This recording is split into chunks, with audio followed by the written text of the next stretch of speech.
The moment a stranger slid a thin envelope onto my cafe table and whispered, "You will need this tonight," I knew my quiet life was about to end. The cafe sat at the edge of town, where the highway thinned into two lanes and pine trees pressed close on both sides. I had been coming there every Thursday afternoon since my husband died, because it smelled like baked apples and old wood, and because the owner never asked how I was doing. That day I was there with my son Lucas and his wife Marissa, sitting across from me in a booth polished smooth by decades of elbows and conversations. Outside the window, the Oregon sky hung low and gray, the way it always did in late fall.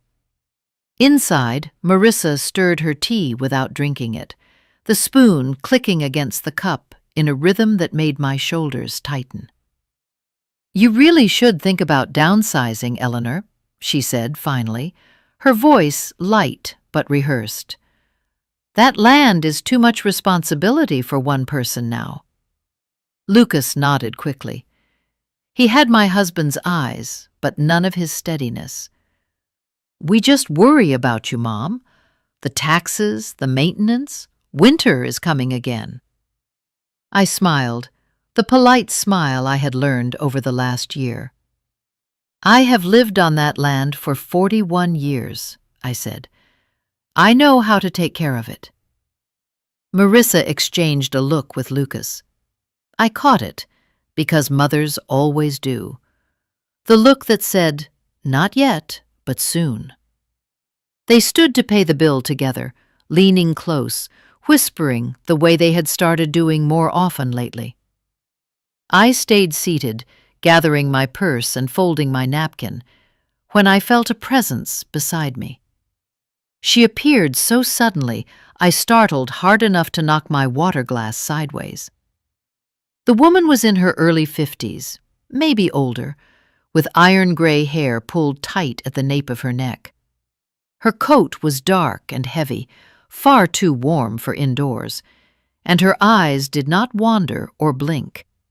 They locked onto mine, as if she had been looking for me all her life. "Eleanor Hayes," she said, not a question. "Yes," I replied, my heart already racing. She placed a thin manila envelope on the table between us. Her fingers shook slightly as she let go. "You will need this tonight," she whispered. "Whatever you do, do not open it here." I opened my mouth to ask who she was, how she knew my name, what she meant, but she was already turning away. By the time I stood, she had reached the door and slipped outside, swallowed by the passing traffic and mist. I stood there frozen, staring at the envelope as if it might explode. Lucas and Marissa returned moments later. "Everything okay, Mom?" Lucas asked. "Fine," I said too quickly. I slid the envelope into my bag before either of them could see it. My hands would not stop shaking. The drive back to my house passed in a blur of road curves and small talk about weather and real estate prices. They dropped me off at the end of my gravel drive, declining my invitation to come in. I watched their car disappear, then stood there listening to the wind in the trees, feeling suddenly watched. My house waited at the end of the drive, old white siding, green trim, the same home my husband and I had painted together years ago. The land stretched behind it, acres of forest and cleared field, passed down through my husband's family long before I married into it. Inside, I locked the door, something I had not done regularly before my husband died. The envelope lay heavy in my bag, like it knew it did not belong there. I placed it on the kitchen table and sat across from it for a long time without touching it. The house creaked softly, settling around me. Outside, dusk slid into night. I did not know yet that the envelope would lead me to a truth buried deeper than the roots of my land. I only knew that for the first time since my husband died, I was afraid of the people closest to me. I waited until the house was completely dark before I touched the envelope. I do not know why I waited. Maybe part of me hoped that if I ignored it long enough, it would lose its power. Maybe I was afraid that once I opened it, there would be no turning back. I made myself a cup of tea I did not drink and sat at the kitchen table listening to the clock tick and the wind press against the windows. At exactly 8:47, I slid my finger under the flap. Inside was a small brass key wrapped in tissue paper and a narrow strip of lined notebook paper folded once. The handwriting was neat and deliberate. 11:32 p.m. Answer: do not call back. That was all. No name, no explanation. My throat felt dry as sand. I checked my phone. 8:51. Almost 3 hours to wait. I locked every door and window, though nothing in my life had ever required that level of caution before. The land around my house was quiet, as it always was at night. Too quiet. No headlights, no voices, just the sound of trees moving in the dark. At 9:30, I tried to distract myself by folding laundry. At 10, I gave up and sat back at the table staring at the key. It was old, heavier than modern keys, with a worn head smoothed by years of use. I turned it over in my palm, trying to imagine what it might open. At 11, I turned off every light except the one above the sink. The yellow glow made the corners of the kitchen feel deeper and farther away. My phone lay on the table, face up, screen dark. 11:31. My heart began to pound so hard I could hear it in my ears. At 11:32, the phone rang. The sound cut through the house, sharp and sudden. I flinched hard enough that my chair scraped the floor. The screen showed no name, no number. I answered on the second ring. "Hello," I said, and my voice did not sound like my own. At first there was only breathing, slow, controlled, close to the microphone. Then a voice came through, low, distorted, as if filtered through something electronic, but unmistakably familiar. "Eleanor," the voice said. My knees went weak. I had heard that voice for over 40 years, in kitchens and fields and bedrooms and hospitals. I had heard it whisper apologies and laughter and promises. It was my husband. "No," my mind screamed. "Impossible! Do not trust Lucas," the voice continued. "Do not trust Marissa. And do not trust the local police." I pressed my hand to my mouth to keep from crying out. "You are not safe where you are. The land is the reason. They want it empty." "Who is this?" I whispered. My voice shook. "This is not funny." A pause, a breath. "I wish I could tell you everything," the voice said.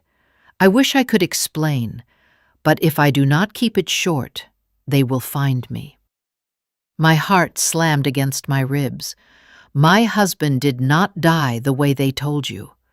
What happened was not an accident, and if you let them push you out, they will erase what I left behind, erase what I whispered. At that moment, the line crackled violently. The voice cut out, then returned for one final sentence. "The truth is under your feet, Eleanor, and you have very little time." The call ended. I sat frozen, with the phone pressed to my ear long after the screen went dark. The house felt different now, charged and exposed, as if every wall had thinned. I checked the call log. Nothing. No record of the call, as if it had never happened. But my hands were shaking. My chest ached. I did not sleep that night. I sat at the kitchen table until dawn, watching the first light creep across the floor, knowing one thing with terrifying clarity. Whatever had killed my husband was still alive, and it was closer to me than I had ever imagined. Lucas came back the next morning. He did not call first. He never used to do that. When my husband was alive, Lucas always called ahead, out of habit or respect, or maybe fear of interrupting something important. Now he pulled into the driveway just after 8, as if the place already belonged to him. I was standing at the sink when I saw his car through the window. My first instinct was to hide the envelope and the key, but I stopped myself. If I acted afraid, he would sense it. Lucas had always been good at sensing weakness. He walked in carrying 2 coffees and a tight smile. "Morning, Mom," he said, placing 1 cup in front of me. "You look tired." "I did not sleep well," I said evenly. He sat down across from me, glancing around the kitchen like someone doing a quiet inspection. His eyes lingered on the door to my husband's old office a second too long. "We need to talk," he said. I waited. "Marissa and I have been discussing your situation," he continued. "The property, your finances, your health." I wrapped my hands around the coffee, but did not drink it. "My situation?" "Yes," he said gently. "You have been alone a long time now. This land is a burden. You do not need to prove anything anymore." There it was again, the same words, the same rehearsed concern. "I am not a burden to myself, Lucas," I said. He exhaled through his nose. "Mom, this is not about pride. It is about reality. The taxes alone are climbing. Insurance, repairs. If something happens out here, no one would even know for hours." Something like what I asked. He hesitated just long enough for the silence to feel heavy. "An accident," he said finally. "A fall. A medical episode." The word accident made my stomach tighten. Marissa arrived an hour later unannounced. She did not sit down. She remained standing near the doorway, scrolling through her phone like she was already late for something. "I took the liberty of reviewing your accounts," she said, looking up at last, "just to understand where things stand." "You had no right," I said. She smiled politely. "As Lucas' next of kin, he has an obligation to know." I looked at my son. He did not meet my eyes.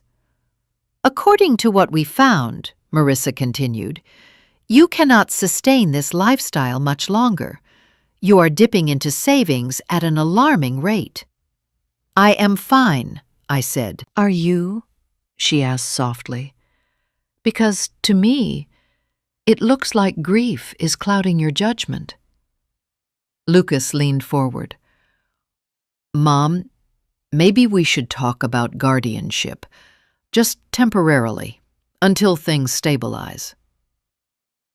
The room went very still. "Guardianship," I repeated. "It is just a legal safeguard," Marissa said quickly. "To protect you, to make sure decisions are made in your best interest." My heart began to pound. The voice from the night before echoed in my mind. "Do not trust them." "You want control," I said quietly, "not protection." Marissa sighed, as if disappointed. "Eleanor, please, this does not have to be difficult. If you agree to sell the property and move closer to town, all of this goes away." And if I do not? Lucas looked away. Marissa answered, Then we will have to move forward without your consent. A chill ran through me. She stepped closer, lowering her voice. Farms are dangerous places, Eleanor. People your age get hurt all the time. It would be tragic if something happened before this was resolved. I stood up so fast, my chair tipped backward. Get out, I said. Lucas looked shocked. Mom, calm down. Get out of my house now.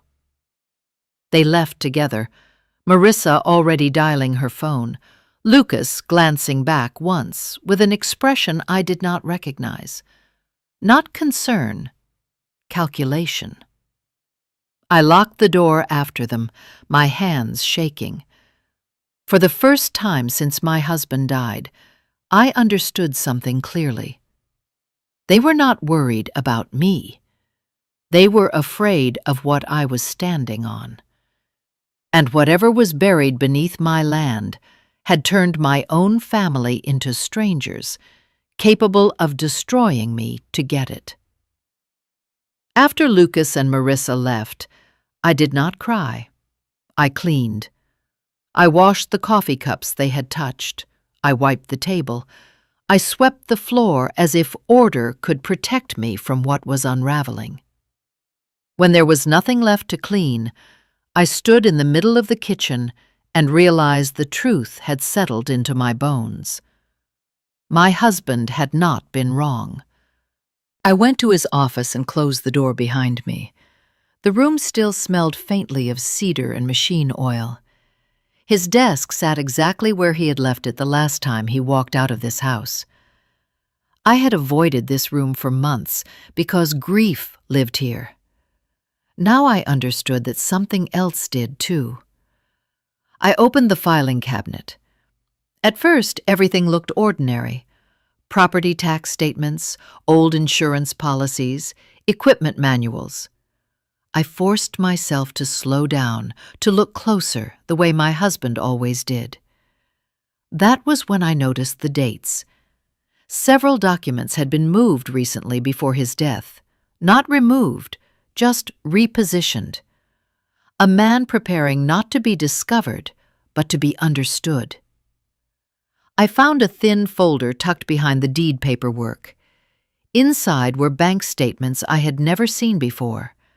Cash withdrawals spaced carefully across months, always under the threshold that would raise questions, always ending 2 weeks before his death. My chest tightened. My husband hated cash. He believed in records and receipts and proof. If he was withdrawing money like this, it was because he did not want a trail. I sat down and closed my eyes, forcing myself to remember. The last year of his life he had changed. Not in ways I could explain at the time. He woke at night, took long walks alone, started locking the barn when he never had before. Once I had asked him what was wrong, and he smiled and said, "I worry too much." I kept digging. At the bottom of the drawer, I found a folded sheet of yellow paper. My name written across the top in his handwriting. Eleanor. If you are reading this, I could not stop it the way I hoped. Do not ask questions where ears listen. The truth is buried, and silence was the only thing that kept you alive.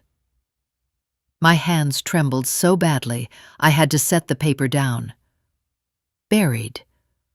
The word from the phone call echoed in my head. I searched his computer next. It took longer than I expected. He had always been careful with passwords.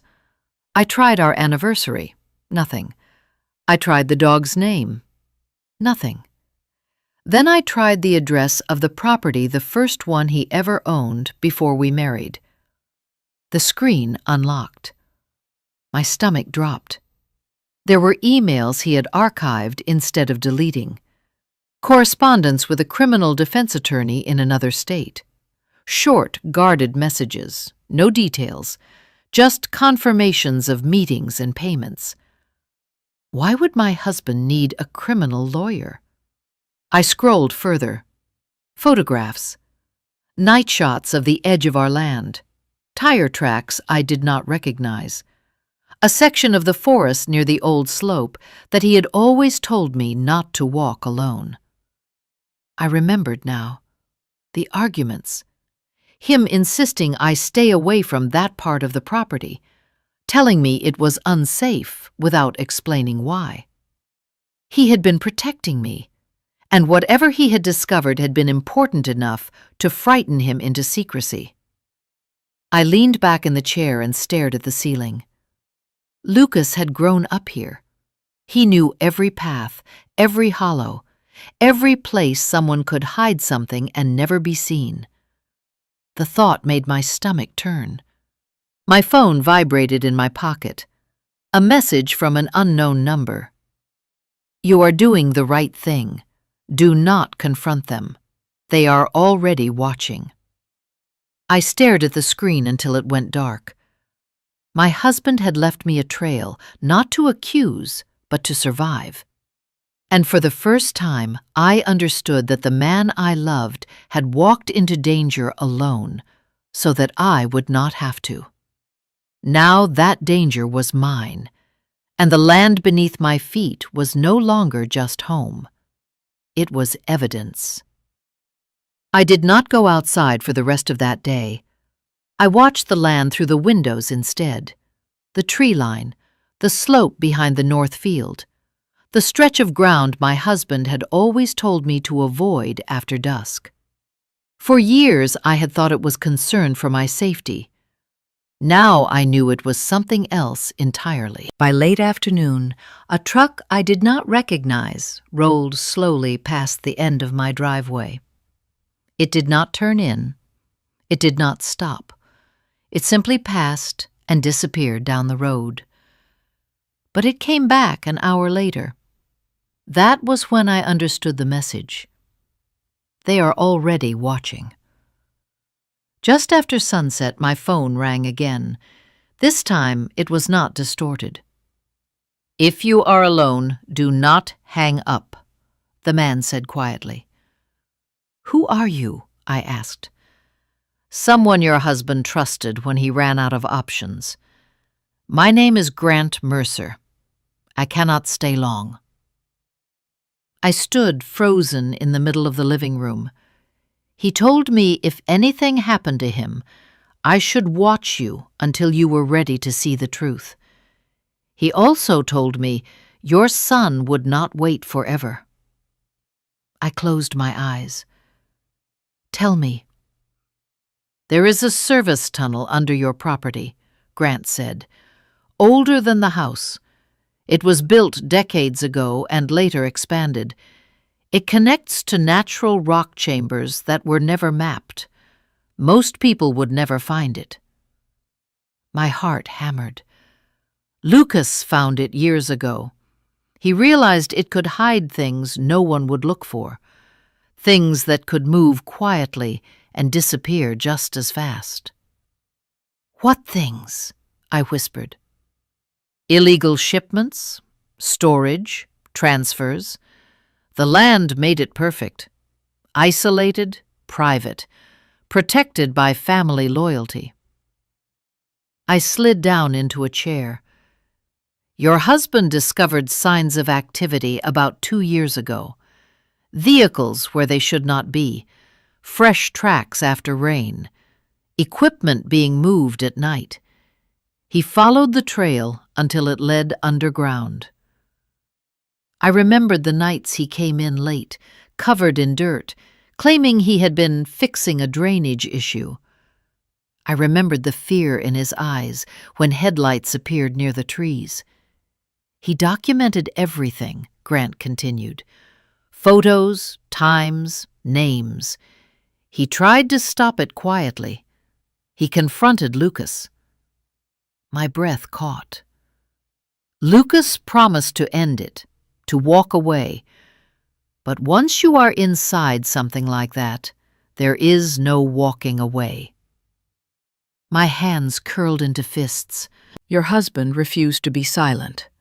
That is when they decided he was a problem.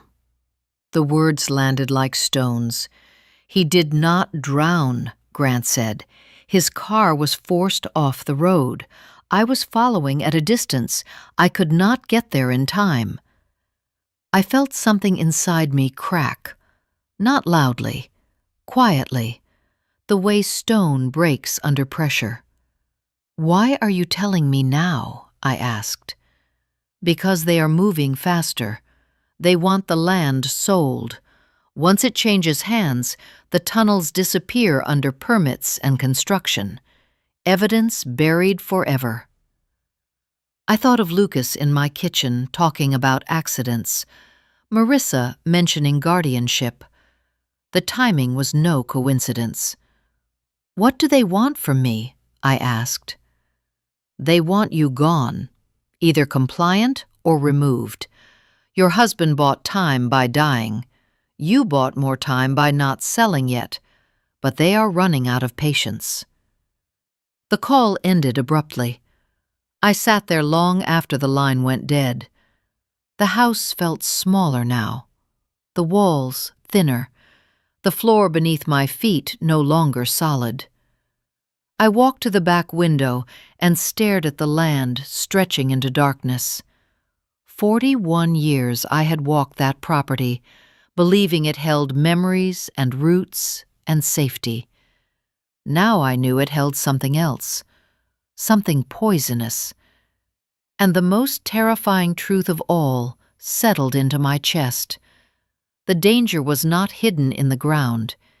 It was the fact that my own son had chosen it over his family. And he would not stop unless someone forced him to. The knock came just after midnight. Not loud, not urgent. 3 slow, deliberate taps that carried through the house like a warning. I was sitting at the kitchen table with all the lights off, listening to the hum of the refrigerator and the wind moving through the trees when I heard it. I did not answer. The knock came again, followed by a familiar voice. "Mom, it is Lucas. We need to talk." My heart pounded so hard I was sure he could hear it through the door. I stayed still, counting my breaths, the way my husband once taught me during a storm. Then another voice joined his, calm, professional, almost rehearsed.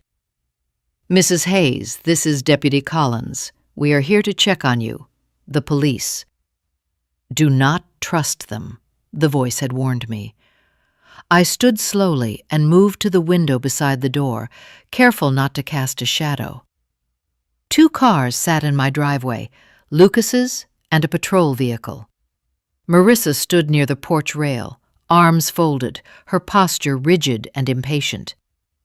I opened the door just enough to speak. "What is this about?" I asked. Lucas stepped forward immediately. "Mom, we are worried. You have not been answering calls. Marissa says you have been acting confused, talking about things that do not make sense." Marissa did not deny it. She met my eyes and smiled faintly. Deputy Collins cleared his throat. "Mrs. Hayes, we received a report that you may be experiencing distress. We would like to come in and make sure you are safe." I knew then exactly what they were doing. This was not concern. This was removal. "I am fine," I said. "You can leave." Marissa's voice sharpened. "Eleanor, please do not make this harder. You are alone out here. You have been through trauma. Sometimes people do not realize when they need help." Lucas reached for the door. I slammed it shut and locked it. The shouting began immediately. Lucas pounding, Marissa yelling that I was being irrational, the deputy threatening to force entry if I did not cooperate. My hands shook, but my mind was suddenly clear. I ran. I grabbed my coat and the flashlight my husband kept by the back door, and slipped out through the mudroom, stepping into the freezing night. The air burned my lungs as I crossed the yard, keeping low, moving fast toward the trees. Behind me, the front door burst open. "Mom, stop!" Lucas shouted. Flashlights cut through the dark, slicing the woods into fragments of light and shadow. I ran harder than I thought my body still could, branches whipping my face, roots catching my feet. I knew this land. I had walked it for decades. They knew it too, but fear made them careless. I reached the clearing near the old slope and dropped to my knees beside the place my husband had once joked was good for hiding treasure. The ground was cold and hard. I dug with my hands, nails breaking, skin tearing, until my fingers struck something solid. A container. Plastic, sealed, heavy. Footsteps crashed through the brush behind me. I tore the container free and ran. A beam of light caught me, and for a moment I saw Lucas's face, twisted with panic and rage. "Give it to me, Mom," he screamed. "You do not understand what you are doing." I understood everything. I ran deeper into the woods, lungs screaming, heart hammering, until I saw headlights on the old service road beyond the tree line. A car idled, engine running. The passenger door opened. "Get in!" a woman called. I did not hesitate. The car surged forward as I slammed the door, clutching the container to my chest. In the rear window, I saw Lucas stumble to a stop, flashlight falling from his hand. The woman driving did not look at me. "They crossed a line tonight," she said quietly. "There is no going back now." I stared at the dark trees rushing past, knowing with absolute certainty that whatever was inside the container was powerful enough to destroy my family, and powerful enough to save my life. The night swallowed the farm behind us, and with it, the last illusion that this could ever be resolved peacefully. We did not stop driving until the road narrowed, and the trees gave way to empty fields. The woman finally spoke again, once we were far enough away that my hands stopped shaking. "My name is Claire Donovan," she said. "I worked with your husband the last year of his life. Not officially, off the record." I held the container tighter. "What is inside this?" "Everything they cannot afford to lose." She pulled into the lot of a closed roadside motel and cut the engine. The silence rang in my ears. "Open it," she said. "You deserve to know." My fingers trembled as I twisted the seal. Inside were flash drives sealed in plastic, a small notebook wrapped in oilcloth, and a folded letter with my name written in my husband's careful handwriting. I opened the letter first. "My dearest Eleanor, if you are holding this, then I failed to stop them. I am so sorry. I left you with this burden, but you were always stronger than you believed." The words blurred as tears filled my eyes. Claire gave me a moment, then spoke quietly. "He documented everything: the tunnel access, the transfers, the payments, and proof that Lucas and Marissa coordinated it all." I felt sick. "He tried to protect you," she continued. "He knew once you knew, you would never back down." I wiped my face. "What happens now?" "Now we set the trap." The plan formed quickly because there was no time for hesitation. Lucas and Marissa would come for the container. They had crossed too many lines to stop now. They would want control back. Silence restored. We would give them the chance. By morning, a message was sent from my phone. I will return what I took. Meet at the house tonight. Come alone. I knew they would not come alone, but they would come. That evening I stood in my kitchen again, the same place where everything had begun. The house was dark except for one overhead light. The containers sat on the table, visible and tempting. My heart pounded, but my voice was steady when the knock came. Lucas entering first. His face was pale, eyes darting. Marissa followed close behind, her expression unreadable. And behind them, the deputy stepped in quietly, shoving the door. "You have no idea what you have done," Marissa said coldly. I looked at my son. "You killed your father." Lucas shook his head violently. "I did not mean to. It was supposed to scare him, just enough to make him stop." Marissa's eyes flashed. "He was a liability." That was all Claire needed. The lights snapped on, voices shouted, doors burst open. Federal agents flooded the room, weapons drawn. Everyone on the ground, hands where we can see them. The deputy froze. Marissa screamed. Lucas collapsed to his knees. I stood perfectly still as they were restrained cuffs, clicking wrists forced behind backs. Lucas looked up at me, tears streaking his face. "Mom, please." I felt something inside me harden, not into hatred, but into clarity. "You chose this," I said quietly, "not me, not your father." As they led him away, he did not fight. He only looked back once, like a child who had finally realized there would be consequences. When the house was empty again, I sat down heavily. Claire stood beside me. "He left you one last protection." She handed me a document pulled from the container. A trust established in my name months before his death. Funds set aside, legal safeguards triggered if the land was threatened. "He thought of everything," I whispered. "He trusted you to finish it," she said.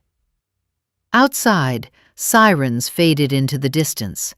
The nightmare was not over yet, but the truth was no longer buried. And for the first time since my husband died, I felt something like justice beginning to breathe. The house felt hollow after they were gone, not quiet in the peaceful way, but emptied, like something vital had been torn out of it. I sat alone at the kitchen table long after the agents left, staring at the place where my son had stood in handcuffs, unable to reconcile the memory of the boy I raised with the man who had chosen profit over blood. Dawn arrived slowly, pale light spilling across the floorboards. I realized I had survived the night. That felt like an achievement I did not know how to name. The weeks that followed moved with a strange intensity. Statements, lawyers, investigators walking my land with maps and equipment. The tunnels were sealed and documented. What had poisoned the ground beneath my home was finally exposed to the air. Lucas was charged. Marissa received a longer list of charges than either of them expected. The deputy resigned before the indictment reached his desk. I did not attend the first hearing. I was not ready to see my son behind glass. Instead, I walked the land. I walked the fields at sunrise. I stood at the edge of the forest, listening to birds return to places that had once felt watched. I dug my hands into the soil of the garden and let the earth remind me that not everything buried is meant to stay hidden. One afternoon, a letter arrived from my husband's attorney. Inside was confirmation of the trust my husband had established quietly months before his death.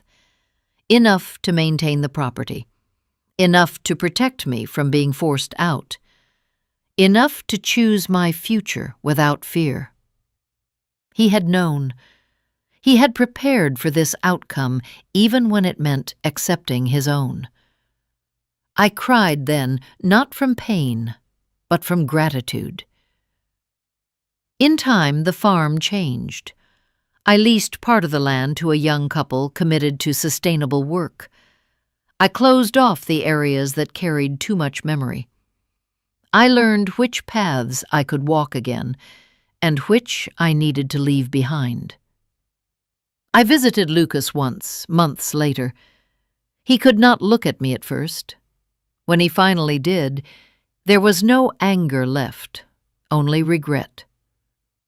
I did not forgive him that day, but I told him the truth. "Your father loved you until the end," I said, "and because of that love, he trusted me with what you could not be trusted with. Responsibility. That was all I could give." When I left the prison, I did not look back. Life did not return to what it was. It became something else, stronger, quieter, mine. At 67, I learned that strength does not announce itself. It reveals itself when there is nothing left to rely on except your own judgment and your willingness to stand alone. The land is still here. So am I. And the truth that nearly destroyed us all now rests where it belongs, not buried, but known. The most dangerous betrayal is not the one that comes from strangers, but the one that grows quietly inside family. Silence may feel like protection, but truth is what keeps us alive. And no matter your age, strength does not fade. Sometimes it only waits for the moment it is needed most.